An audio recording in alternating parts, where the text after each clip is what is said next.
नमस्कार, मैं डॉक्टर जितेंद्र कुमार आपका जीके बायोलॉजी क्लास में स्वागत करता हूं और आज के हम इस वीडियो में टोटीपोटेंसी के बारे में समझेंगे और साथ-साथ यह भी हम लोग समझेंगे कि adult somatic animal cell totipotent की प्रॉपर्टी को रखते हैं या नहीं रखते हैं, इस बात को भी हम लोग काफ़ी सरलतापूर्वक समझेंगे और उस एक्सपेरिमेंट के बारे में भी चर्चा करेंगे, विल्मट एक्सपेरिमेंट के बारे में जो इम्पॉर्टेंट लैंडमार्क स्टेप था जहां पर बताने की कोशिश की गई कि देखिए adult somatic animal cell totipotent की प्रॉपर्टी को रखते हैं। तो आइए हम लोग उस सवाल को समझते हैं। साथ साथ हम ये भी सीखेंगे कि डॉली जो ट्रांजिटिक एनिमल है कैसे क्रिएट किया गया विल्मट साहब के द्वारा, उस बात को बिल्कुल सरलतापूर्वक समझेंगे। ये काफ़ी महत्वपूर्ण टॉपिक है और डिफरेंट तरह के कॉम्पिटिटिव एग्जामिनेशन में यहाँ से सवाल पूछे जाते हैं। तो आइए हम लोग सबसे पहले समझते हैं कि टोटीपोटेंसी है क्या। तो और ये भी देखेंगे कि एडल्ट सोमैटिक सेल टोटीपोटेंट है या नहीं है। तो हम लोग पहले भी बता चुके हैं, इस बारे में चर्चा भी कर चुके हैं कि टोटीपोटेंट सेल कहने का मतलब क्या है कि वैसा कोई भी सेल जो नए ऑर्गेनिज्म का निर्माण कर सकता है उसको हम लोग टोटीपोटेंट सेल कहते हैं। विल्मट साहब ने एक बहुत इंपॉर्टेंट क्वेश्चन पूछा कि क्या डिफरेंशिएटेड एनिमल सेल्स टोटीपोटेंट हैं, और सरल भाषा में बोले तो उनके जो सोमैटिक सेल्स हैं क्या टोटीपोटेंट हैं। तो उन्होंने एक सिंपल क्लासिकल एक्सपेरिमेंट किया और उस एक्सपेरिमेंट में बताया कि अगर सही कंडीशन दिया जाए तो ये जो सेल हैं, सेल के जो न्यूक्लियस हैं, वो टोटीपोटेंट की तरह बिहेव करते हैं। और उन्होंने पहला जो क्लोन ट्रांसजेनिक एनिमल जनरेट किया जिसको डॉली के नाम से हम लोग जानते हैं, और वह एनिमल सक्सेसफुली नए एनिमल को बर्थ किया, नॉर्मल ऑफस्प्रिंग को बर्थ किया। इसके बारे में भी हम लोग देखेंगे और समझेंगे। और हमारा बेसिक क्वेश्चन क्या है कि क्या एडल्ट से सोमैटिक सेल टोटीपोटेंट होते हैं या नहीं होते। चलिए, तो इस बात को समझने के लिए कि एडल्ट सोमैटिक सेल टोटीपोटेंट होते हैं नहीं, हम लोग देखते हैं कि देखिए कैसे डोली का प्रोडक्शन हुआ। और यह हमें बताता है कि डिफरेंशिएटेड सेल को अगर सही कंडीशन में रखा जाए तो टोटीपोटेंट की तरह बिहेव करते हैं। तो आइए हम लोग देखते हैं और समझते हैं बिल्कुल सरलतापूर्वक। तो सबसे पहले क्या किया गया, स्टेप नंबर 1 कि cells are remove from the udder, udder से सेल को निकाला गया। डोरसेट सीट के अडर सेल से सेल को निकाला गया। साथ ही साथ एग को निकाला गया, रिमूव किया गया फ्रॉम स्कॉटिश ब्लैक फेस की। इससे भी हमारा क्या निकाला गया, एग निकाला गया। और इसके एग से क्या किया गया कि जो न्यूक्लियस था, न्यूक्लियस को क्या कर दिया गया, निकाल लिया गया। तो वास्तव में आपका क्या हो गया, ई न्यूक्लिएटेड, विदाउट न्यूक्लियस। ये जो एग है क्या होगा, विदाउट न्यूक्लियस है, इसमें कोई न्यूक्लियस नहीं है, कोई भी जेनेटिक मटेरियल नहीं है। और हम कर क्या रहे हैं, हम यहाँ से डोरसेट ट्यूब के जो सेल्स हैं, जो अडर सेल्स हमने निकाला है, इसके हम लोग क्या कर लेते हैं, सबसे पहले तो हम लोग इसको डिप्राइड कंडीशन में न्यूट्रिएंट को, सेल्स को डिप्राइड कंडीशन में रखते हैं, न्यूट्रिएंट को न्यूट्रिएंट नहीं डालते हैं।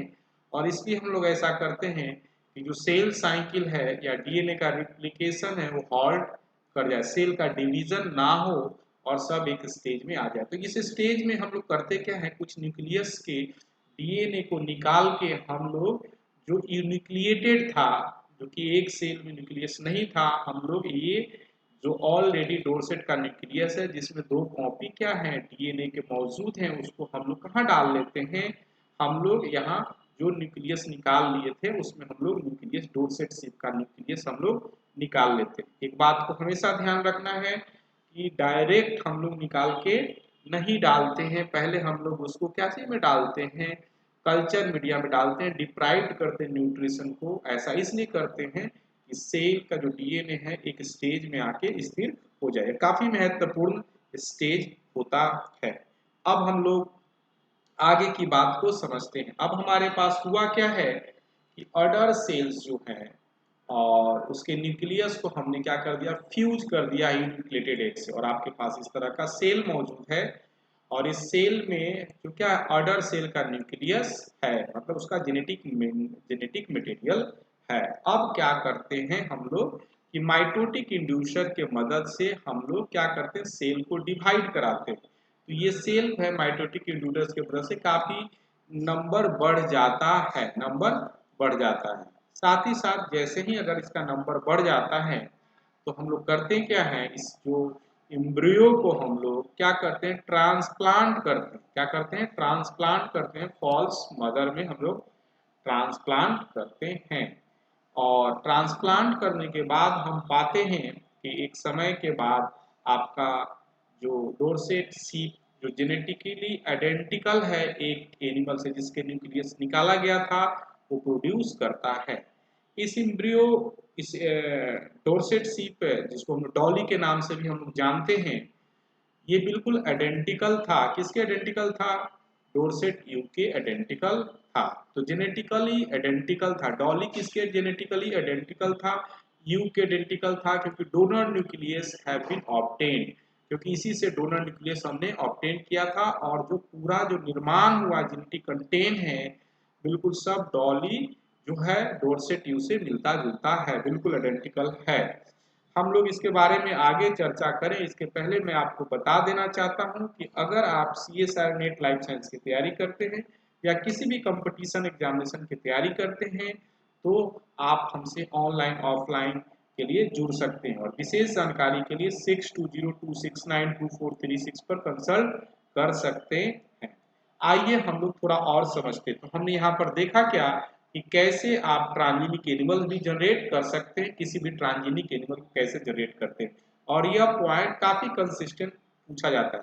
तो इसके लिए आपको क्या करना पड़ेगा, आपको यूनिक्लिएटेड एग लेना पड़ेगा और जिस न्यूक्लियस का आपको ट्रांसजेनिक एनिमल जनरेट करना है उसको सेल में हम लोग डिप्राइव्ड मीडिया में रखते हैं ताकि वो बिल्कुल DNA रिप्लिकेशन हॉल्ट हो जाए। और उसको क्या करते हैं, डाल देते हैं इसमें जिसमें से आपने न्यूक्लियस निकाला है, फिर उसको आप इंड्यूस करते हैं और इंड्यूस करके आप फॉल्स मदर में डाल देते हैं। और इस तरीके से आप चाहें तो ट्रांसजेनिक क्लोन एनिमल आसानी से जनरेट कर सकते हैं। आगे हम लोग थोड़ा सा एक बात को समझने की कोशिश करते हैं कि जो आपका डॉली सीप तैयार हुआ तो मेजर गोल जो वालमट एक्सपेरिमेंट का क्या था। कम से कम हम लोग को एक थैंक यू बोलना चाहिए वालमट साहब को कि जिन्होंने काफी सिस्टमेटिक तरीके से ये प्रूव किया कि देखिए क्लोन एनिमल जनरेट किया जा सकता है। साथ साथ उन्होंने ये भी बताया कि आप अगर आइडियल कंडीशन देते हैं तो कोई भी सोमैटिक सेल है डिफरेंशिएट जो किया हुआ है वो बिल्कुल टोटीपोटेंट की तरह बिहेव करता है। तो यहाँ पर एकदम प्रूव हो गया कि भाई आपने क्या इस न्यूक्लियस को निकाला और सही तरीके से दिया तो क्या नए तरीके से वो क्या है एनिमल का निर्माण करने की क्षमता रखता है। लेकिन उनका जो मेजर गोल था कि क्या मिलमट साहब के एक्सपेरिमेंट का मेजर गोल था, वो चाहते थे कि एक क्लोन सीप तैयार करें जो प्रोड्यूस करे product like a pharmaceutical in their milk, जो फार्मास्यूटिकल कंपाउंड्स हैं उनके मिल्क में प्रोडक्ट के फॉर्म में आए। वो चाहते थे कि क्लोनिंग करें और क्लोनिंग करके make multiple identical copy of transgenic sheep बनाएं that reliable producer of drugs as alpha एमिनिटीन। मतलब वो चाहते थे कि ऐसा एनिमल बनाए जिसमें अल्फा एमिनिटीन का जीन डाला हो और वो क्लोन एनिमल हो और इस अल्फा एमिनिटीन का प्रोडक्शन करके वो चाहते थे ट्रीट करना चाहते थे लोगों को इम्फेसिमा और सिस्टिक फाइब्रोसिस से। वो ट्रीटमेंट के लिए इस स्टेप पर काम कर रहे थे। अगर आप इस वीडियो को लाइक करते हैं, पसंद करते हैं तो आप जेके बायोलॉजी क्लास चैनल को सब्सक्राइब कर सकते हैं, लाइक कर सकते हैं, शेयर कर सकते हैं और अपना कमेंट बॉक्स में जरूर लिख सकते हैं। आप प्ले लिस्ट में जा सकते हैं, बहुत सारे इंपॉर्टेंट वीडियो यहाँ पर मौजूद हैं जो बिल्कुल सरलता पूर्वक चीजों को बताया गया है। और thank you for watching the video, जो आपने अपना कीमती समय लगा के इसको देखा। Thanks once again for watching the video, but अपना कमेंट जरूर लिखें। Thanks once again for watching the video.